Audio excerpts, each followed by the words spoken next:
கிறிஸ்துவுக்கு அன்பானவர்களே, இந்த காலை வேலைக்காக ஆண்டவரை சோத்தரிக்கிறேன். உங்கள் மத்தியிலே பேசும்படியாக தேவன் கொடுத்த கிருபைக்காக தயவுக்காக சோத்தரிக்கிறேன். இந்த நாள் வேதத்துக்கு ஆதாரமாக நீதிமொழிகள் 18ஆம் அதிகாரம் 2ஆம் வசனத்தை வாசிக்கிறோம். தேவ பிள்ளையே, நீதிமொழிகள் 18ஆம் அதிகாரம் 21வது வசனம். நீதிமொழிகள் 18ஆம் அதிகாரம் 21வது வசனம். வேத வசனம் சொல்லுகிறது, இங்கே மரணத்துக்கு ஜீவனும் நாவின் அதிகாரத்தில் இருக்கும், அது பிரியப்படுகிறவர்கள் மேல் அது கனியை புசிப்பார்கள். நாவிலே அதிகாரம் இருக்கிறது. மரணத்துக்கு வேத வசனம் சொல்லுகிறது, மரணமும் ஜீவனும் நாவில் உள்ள அதிகாரம். மரணமும் ஜீவனும் போற வழியில அந்த அதிகாரம் இந்த நாவில இருக்கிறதா. நீங்க குறிப்பா சொல்ல போனா ஏவாள் பிள்ளை அங்கே பார்க்கிறோம்.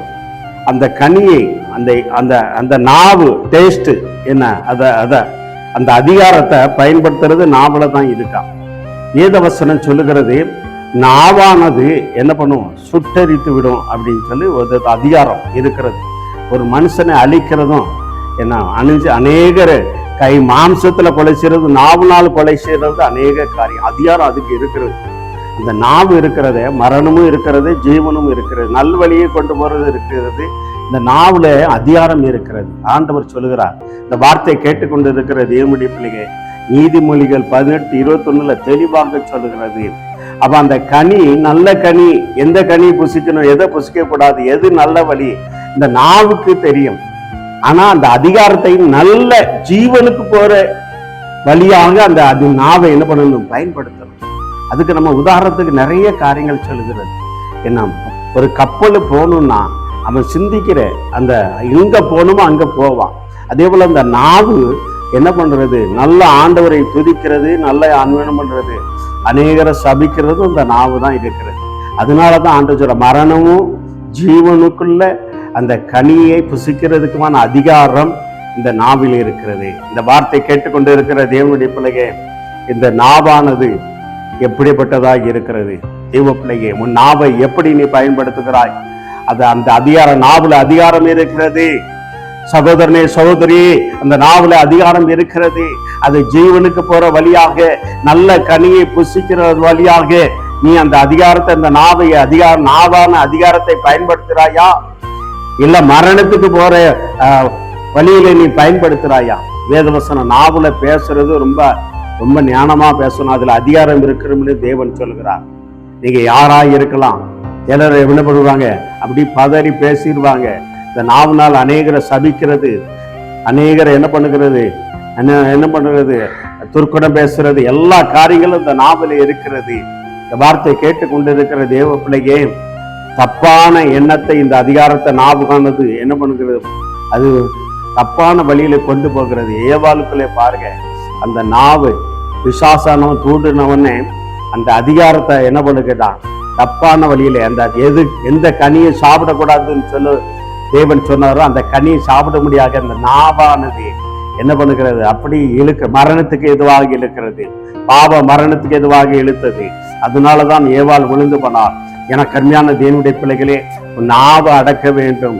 நாவை எந்த வழியில கொண்டு போக வேண்டும். துதிக்கிறதும் இந்த நாவு தான், இந்த நாக்கு தான். இந்த துதிக்கிறதும் இந்த நாவு தான். தேவ பிள்ளையே, அவங்க ஆண்டவரை போற்றுறதும் நாவு தான், அநேகர் சபிக்கிறதும் நாவு தான். இந்த நாவு உனக்கு நல்லதை உண்டாக்கும்படியாக தான் ஆண்டவர் படைத்திருக்கிறார். நல்லதை பேசும்படியாக, நல்வழியிலே வழி நடத்தும்படியாக, ஜீவனுள்ள பாதையில வழி நடத்தும்படியாக தான் தேவன் உனக்கு இந்த நாவை தந்திருக்கிறார். நல்ல காரியங்களை பேசி ஆண்டவரே துதி என்று சொல்லி நல்ல கனி கொடுக்கத்தக்க நீர் ஆண்டவர் இந்த நாவை கொடுத்திருக்கிறார். ஆனால் நீ மரணத்துக்கு போகிற கனியை நீ போய் பெற்றுக்கொண்டாயானால் இவப்பிள்ளையே அது மரணத்துல கொண்டு போய்விடும். அதனாலதான் ஆண்டவர் சொல்கிறார், அதிகாரம் உன் கையில இருக்கிறது, அதிகாரம் என் கையிலே, ஆள்கவர் என்று சொல்லி ஒரு பாட்டு உண்டு. அதிகாரம் என் கையிலே. அவன் நாவல அதிகாரம் இருக்கிறது. இதை நல்வழியிலே இந்த நாவை நம்ம பயன்படுத்தும் பொழுது அதை ஜீவனுக்கு ஏற்ற வழியிலே கொண்டு போகும். இந்த வார்த்தை கேட்டுக்கொண்டு இருக்கிற சகோதரனே சகோதரி, நீங்க யாரா இருந்தாலும் சரி, இதுக்கு முன்னாடி இந்த நாவை தப்பான வழியில நீங்க பயன்படுத்துறீங்க. ஆனால் இன்னைக்கு உங்களுடைய நாவை ஜீவனுக்கு ஏதுவான நாவை பயன்படுத்துங்க, நல்லதுக்கு பயன்படுத்துங்க, நல்ல காரியங்களுக்கு பயன்படுத்துங்க, நல்லதை பேசுங்க, கெட்டதை பேசாதுங்க, கெட்ட வார்த்தையை பேசாதங்க. அது உங்களுக்கு மரணத்தை கொண்டு போயிடும், மரண வாசலை கொண்டு போயிடும். நீங்க நல்லதை பேசும் பொழுது தேவன் நித்திய ஜீவனுக்கு உங்களை கொண்டு போகிற நாவு. அந்த அதிகாரத்தை எப்படி பயன்படுத்தணுமோ அப்படி பயன்படுத்துங்க. ஆண்டவர் சமூகத்துல ஒப்பு கொடுத்து பேசுவோமா? நல்ல ஆண்டவரே உமக்கு கோடி சோத்திரனப்பா. நாவானது மரணத்துக்கும் ஜீவனுக்கும் அப்பா அதிகாரமாக இருக்கிறது என்று சொல்லி அப்பா உடைய வார்த்தை சொல்லுகிறது. ஆண்டவரே இந்த நாவானது ஜீவனுக்கு ஏற்றதாக பேச வேண்டும், ஜீவனுடைய பாதையில வழி நடத்த வேண்டும். ஆண்டவரே இந்த நாவானது உம்மை துதிக்க வேண்டும் அப்பா, உம்முடைய நாமத்தை மகிமைப்படுத்த வேண்டும். இந்த நாவானது கெட்ட காரியங்களுக்கு ஈடுபடக்கூடாது, மரணத்துக்கு ஏதுவான காரியங்களை ஈடுபடக்கூடாது. ஆண்டவரே இந்த வார்த்தை கேட்டுக்கொண்டிருக்கிற ஒவ்வொரு பிள்ளைகள் மேல் உம்முடைய வல்லமை கடந்து வர்றபடியா செபிக்கிறார். I decontact the name of Jesus. இயேசுவின் நாமத்தாலே ஜெயம் எடுக்கிறோம் நல்ல தந்தையே. ஆமென், ஆமென், ஆமென். அல்லேலூயா, அல்லேலூயா. நாவை நல்லதுக்கு பயன்படுத்துங்க, ஜீவனுக்கு எதுவான பயன்படுத்துங்க. இந்த நாவல அந்த அதிகாரம் இருக்கிறது. நிறைய பேர் இந்த நாவல அதிகாரம் இருக்கிறது தெரியாம என்னத்தெல்லாம பேசுது.